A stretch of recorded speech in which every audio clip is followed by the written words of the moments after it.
Hi, welcome back to Analyzing the Magnus Protocol. Today I am going to be covering Mag Protocol episode 36, Outside the Box.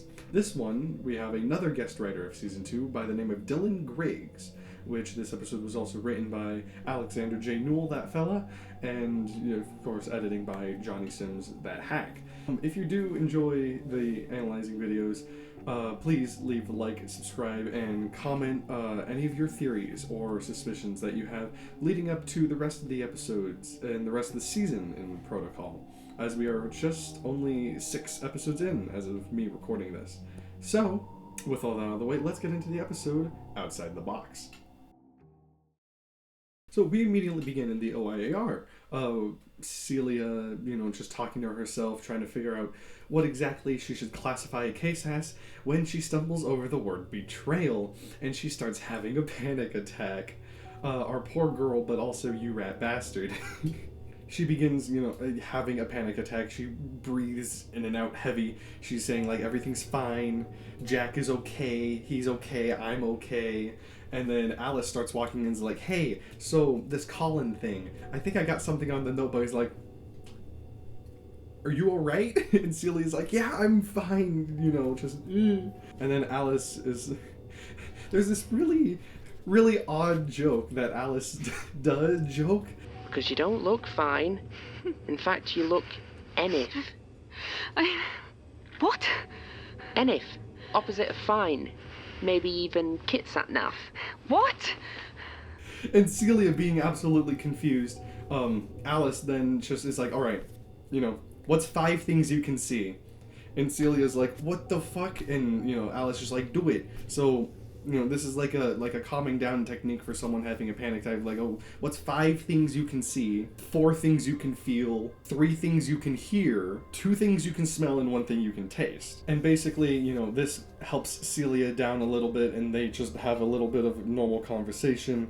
After Celia feels a bit better, she's like, I need to, talk about, what I really think went on at Hilltop Center.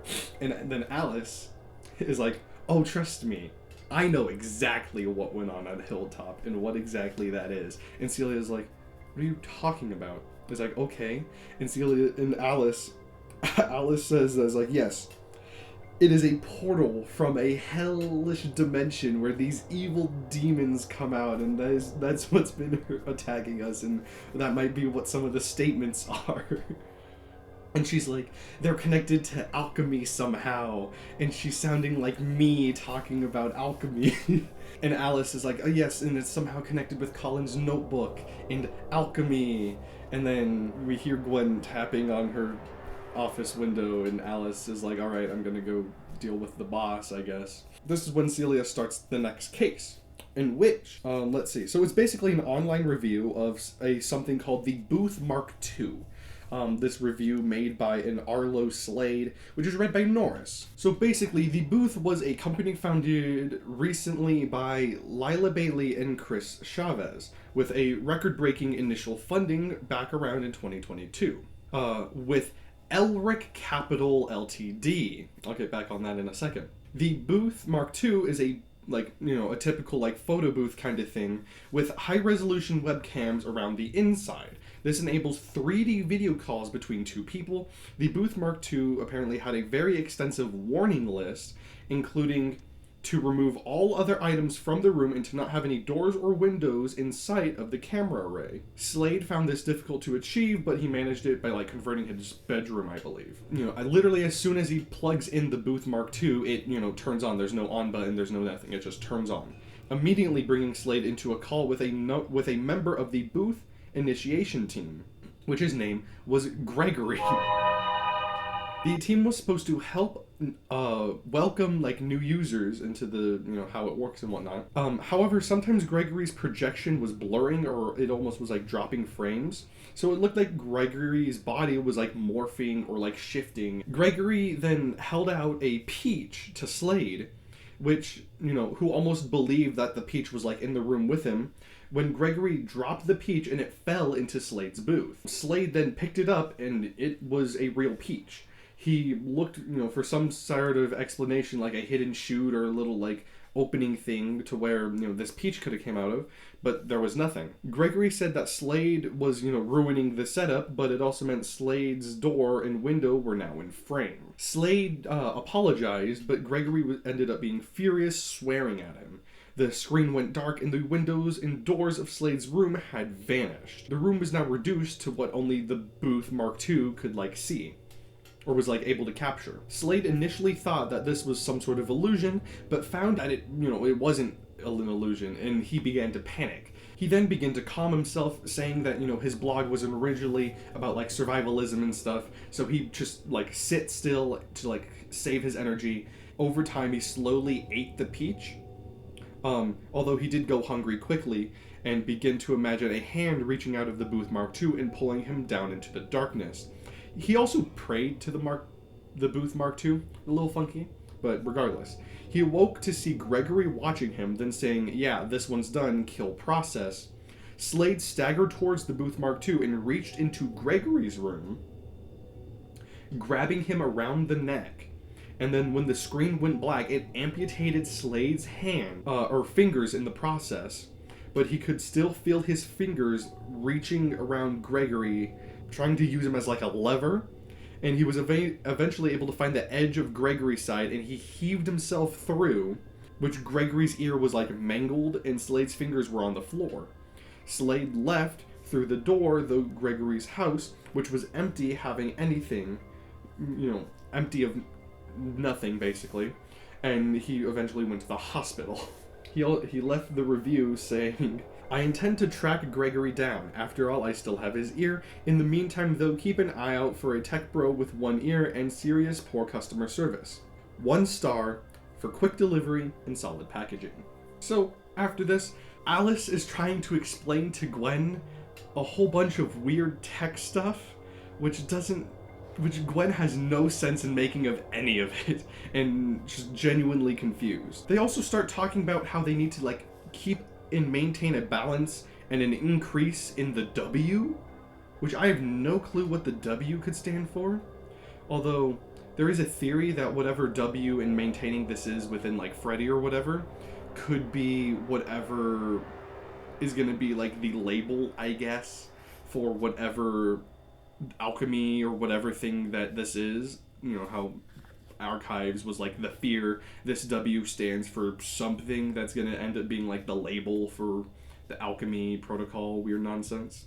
But regardless, Gwen also saying that she doesn't really need to understand any of this garbage that Alice is trying to make her understand, and saying Alice should just leave. So Alice begins to leave, but Gwen asks her to wait and ask for her help. Alice goes over to Gwen's computer, and Gwen says that she thinks she needs to keep the 4 numbers in the DPHW as close together as possible. Alice suggests that they look at the cases with the highest W in the past so that they can try to work out a theme and focus on doing those cases. And then we hear Gwen's computer ping, and it's Bonzo. All we know is that Bonzo messaged her. It's an image of Bonzo. It's just Bonzo is on Gwen's computer now. Gwen then asks Alice to leave, and Alice is like, "Oh, weren't you talking about this Bonzo guy recently?" And Gwen is just like, "Yeah, no, fuck up, leave." And then we cut to Celia's landline, and Celia arrives at Georgie's house with some supplies to help babysit Jack. And Georgie says that she's already done some shopping and that Celia should stop worrying, and they take a moment to sit and just talk. Georgie suggests that Celia's current lifestyle isn't really sustainable, working these nights and just kind of beating herself over whatever. Celia says that she can't talk about it. Georgie says that she could listen when she's ready, and then she asks about Sam. Celia saying that he moved on, which is a word to describe what happened. She does admit that it was her fault, and Georgie says that she'll look after Jack so Celia can go to sleep. And that's basically where we end the episode. A little, sweet, catch up on our protocol gang, seeing what the hell they're up to. I guess we did figure out what they were up to last time, which was Bonzo, which, again, a thing that, I think that's going to happen. Bonzo's going to be whatever antagonist, Prentice was at the end of Season 1 of Archives. So, he's gonna end up attacking the Institute, and our gang is gonna get hurt somehow. That's at least my theory. I don't think I've seen anything from like anyone on like the Reddits or anything, but I feel like that's going to be a strong suspicion of some point during this second season, Bonzo's going to attack the Institute. Maybe other people as well. Needles. We haven't heard anything about Needles in a hot minute, so I wouldn't be surprised if Needles shows up again, and Inksoul, of course, as well as Lady Malbury. But yeah, some of the externals, I wouldn't be surprised if maybe one of them, like, protects the Protocol gang. It'd be very weird, but I could see maybe Inksoul being someone. I mean, she did really want to kill Gwen. Or, you know, give her ink, I suppose. But regardless, that was Magnus Protocol episode 26. Outside the Box. A solid one. A really good guest writer for this one. I really did enjoy. But next time, we are going to be talking about Mag episode 37, whenever that comes out next week.